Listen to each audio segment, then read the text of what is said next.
자, 베트남과 중국에서요, 요즘 아주 인기를 끌고 있는 한국 음식이 있습니다. 바로 떡볶이입니다. 해외 젊은이들이요, 떡볶이 맛에 푹 빠져서 덕분에 심지어는 우리나라 쌀 소비량이 늘어나는 정도라는 보도가 지금 나왔는데요. 이번 순서 이 기사를 토대로 해서 국내외, 해외, 그리고 남녀노소 모두에게 대표 간식으로 자리 잡은 떡볶이 이야기 좀 짚어보도록 하겠습니다. 박지훈 변호사님, 요즘 떡볶이가 어디 가서 찾아가서 먹는 게 아니라 편의점에만 가면은 그냥 간단하게 해 먹을 수 있는 그렇죠. 떡볶이가 마구마구 나오고 있다면서요. 지금 나오고 있죠. 소스하고 떡이 바로 냉장에 나옵니다. 네. 그래서 바로 넣으면 요리가 가능합니다. 저희 아내가 하도 떡볶이를 너무 잘 만들었길래 이게 과연 우리 아내가 할 음식이 아닌데 알고 보니까 양념 소스하고 떡이 준비됐던 네. 그 맛을 그대로 할 수 있기 때문에 아주 인기가 좋고요. 네. 지금 시장 자체가 2013년에 한 100억 정도 시장인데 지금은 500억이 이상 되는 아주 큰 시장으로 지금 인기가 상당합니다. 그러니까 그 며느리도 모른다는 떡볶이 소스 고추장의 비법이요? 비밀을 그냥 편의점에 가면 아무거나 딱 집으면 다 쉽게 끓여 먹을 수 있어요. 다 유명한 그 소스가 그렇죠. 되기 때문에 아주 인기가 좋습니다. 그렇군요. 제 아는 지인은요, 이 편의점마다 이 봉지 떡볶이가 맛이 또 다르답니다. 그래서 편의점마다 돌아다니면서 또 종류별로 저 즉석 떡볶이를 집에다가 사서 끓여 먹는 사람도 있는데, 근데 재밌는 게 있습니다. 이 사실 떡볶이 시초가 유유종 기자, 궁중 떡볶이라면서요, 달콤하면서 간장에 볶은 그게 원래 떡볶이 시초라면서요. 네, 떡볶이와 관련된 설은 여러 가지가 있는데 크게 네. 두 가지로 나뉩니다. 한 가지 설은 궁중 음식이었다, 이런 설이 하나가 있는데 네. 그 예전에 팔도에서 임금님에게 올릴 그런 음식들을 모았습니다. 그런데 파평융씨 종과에서 만들던 떡볶이, 당시에는 이름이 떡볶이가 아니었고요. 떡찜이나 떡잡채 이런 것들로 불리던 것이 좋은 음식이니 임금님이 드세요라고 제안을 드렸는데 이것을 임금이 먹고 굉장히 좋아했답니다. 네. 그래서 이 음식이 나중에 민간으로 전파되면서 1940년대에 떡볶이라는 이름이 하나 갖춰지게 됐고요.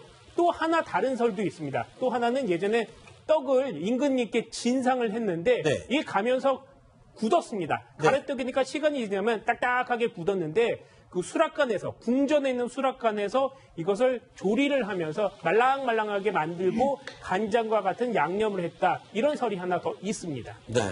사실 저 매운 거 잘 먹지 못하는 외국인들한테는 우리는 별로 안 좋아할 것 같은 간장 떡볶이, 궁중 떡볶이를 굉장히 외국인들이 더 좋아한다. 이렇게 그렇죠. 얘기를 하네요.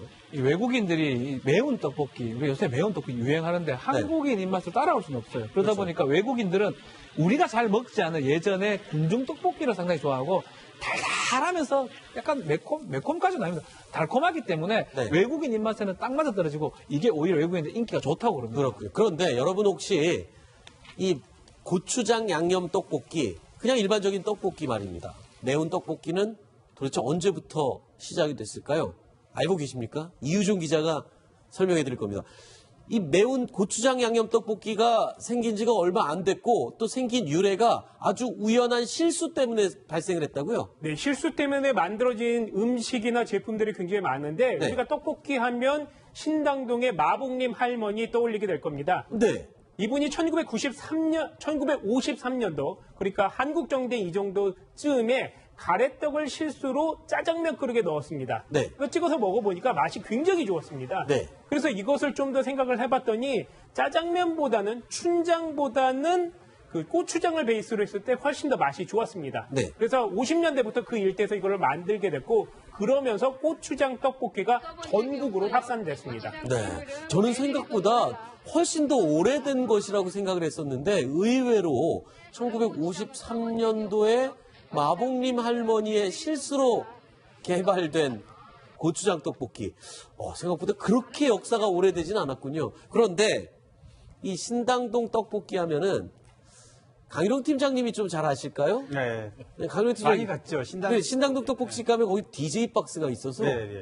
굉장히 음악도 틀어주고 다방 같은 분위기도 연출되죠. 그렇습니다. 그런 분위기도 뭐 지금도 신당동 엄떡볶이가 많이 지금도 있지만, 있습니다. 네, 네. 그렇습니다. 근데 이제 말씀하신 대로 저런 뮤직 DJ가 있는 그런 곳도 있었고요. 지금은 이제 뭐 그거보다는 이제 오히려 더 젊은 층들이 많이 가는. 네. 최근엔 저도 못 가봤는데 지금도 신당동에 가면 떡볶이는 굉장히 특화되는 걸로 먹을 수 네. 있어요. 발렛 주차되는 떡볶이 타운은 거기밖에 없을 것 같습니다. 분식점에 가서 차를 몰고 가서 먹는 거는 좀 어울리지가 않죠. 그런데 이 동네는 발렛 주차까지 다 해주는 아예 골목 전체가 떡볶이 골목이죠.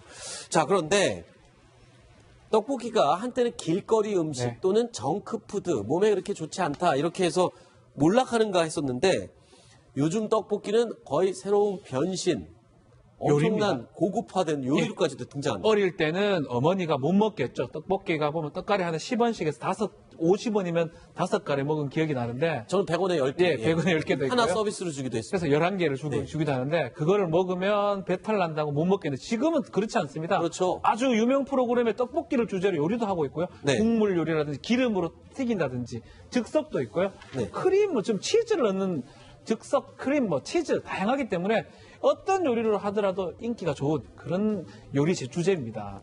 이 4개 중에 심정수 차장은 어떤 거 제일 좋아합니까? 글쎄 여성분들은 국물 저는 떡볶이 이걸 되게 국물 좋아해요. 떡볶이죠, 그렇죠. 당연히 정통. 이 여성분들이 주로 국물 떡볶이를 굉장히 선호하고요. 이 기름 떡볶이는 굉장히 특이한 기름의 봉큰 맛입니다. 침이 넘어가는데 이 어렸을 때 즉석 떡볶이는 굉장히 고급 음식이었습니다. 이 그냥 국물 떡볶이보다 좀 가격이 비쌌죠. 양배추 많이 들어가고. 예, 야채들도 굉장히 많이 들어갔고 이제 저거 먹으려고 그때도 그 엄마를 많이 쫄랐던 그런 기억이 있습니다. 그리고 요즘 들어와서 젊은이들이 크림 떡볶이 많이 먹는데요. 이게 또 매운 까르보나라 떡볶이라 그래서 이 크림 소스에 고추장을 또 섞어서 먹는 것도 또 요즘 인기라고 하네요.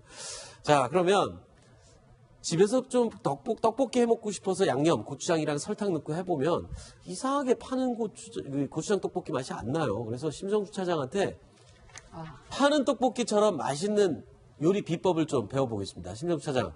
뭐 제가 이렇게 잘한다는 건 아니고 저 역시 떡볶이를 너무 좋아하기 때문에 잘 만들어 보고 싶어서 황금 레시피를 찾아봤는데 네. 지금 화면에 나오는 것처럼 떡 2컵하고 어묵 2장을 썰어서 2개가 지금 거의 같은 분량으로 넣는 것이 중요합니다. 떡하고 어묵의 양을 거의 같은 분량으로 넣어서 네. 그리고 고추장 1큰술, 그다음에 간장, 그다음에 고춧가루, 대파 이런 것들을 양념들을 넣어가지고 중불에서 이 떡에 소스가 적절히 배어 들어갈 수 있도록 중불에서 좀 오래 졸이는 것이 중요하다고 합니다. 왜 집에서도 떡볶이 엄마가 만들고 있으면은 네. 막 옆에 가가지고 계속 먹고 싶어서 언제 되냐고 물어보다가 간이 배지도 않은 떡볶이 그냥 먹으면 이렇게 닝닝한 맛이 나잖아요. 국물 따로 떡 따로. 떡 따로 이렇게 되잖아요. 근데 그런 경우에는 이렇게 중불에서 오래 졸이질 않아서 그렇기 때문에 소스가 배어 들어갈 수 있는 시간을 주는 거. 요게 포인트인 것 같아요. 네. 여기요. 제가 또 간단한 팁을 하나 드리겠습니다. 이 설탕 넣고 고추장 넣는 게 아주 포인트입니다. 고추장 넣고 설탕 넣으면 안 되고요. 설탕을 먼저 넣어야 이 간이 잘 묻혀진다고 합니다. 그리고 요 쫄기 시작하면 그때 간장과 고춧가루를 넣어야 되고요. 고추장만 가지고 하면은 색깔이 나지가 않습니다. 고춧가루를 좀 많이 팍팍 넣어줘야 빨간 고추장 떡볶이가 되고요. 요거는 저 개인 취향인 것 같은데 저는 솔직히 떡볶이에 깻잎 넣는 것은 반대입니다. 네. 깻잎 향이 너무 강해서 아유, 깻잎은 떡볶이 어떻게 박지훈 깻잎은 안 돼. 저 어묵하고 대파까지만 딱 먹는 게 그렇죠. 아주 전 깻잎 넣으면 좀 예. 강한데 요리에 좀 저희가 깊은 이유정 기자는 어떤 선택을 하게 돼요? 깻잎 넣는 게 좋아요? 빼는 게 좋아요? 저는 깻잎을 많이 넣지는 않고 튀김 같은 것을 그 고추장 그 떡볶이 국물에 찍어 먹습니다. 그 튀김 같은 거 뭐 오징어 튀김 뭐 이런 것들을 찍어 먹으면 훨씬 더 맛도 좋고 뭐 건강은 잘 모르겠습니다. 쌀떡으로 하면 건강에도 좋죠. 자, 심정숙 차장에게 배워본 떡볶이, 맛있는 떡볶이 황금 레시피. 오늘 저녁 때 한번 시도해 보시는 건 어떨까요?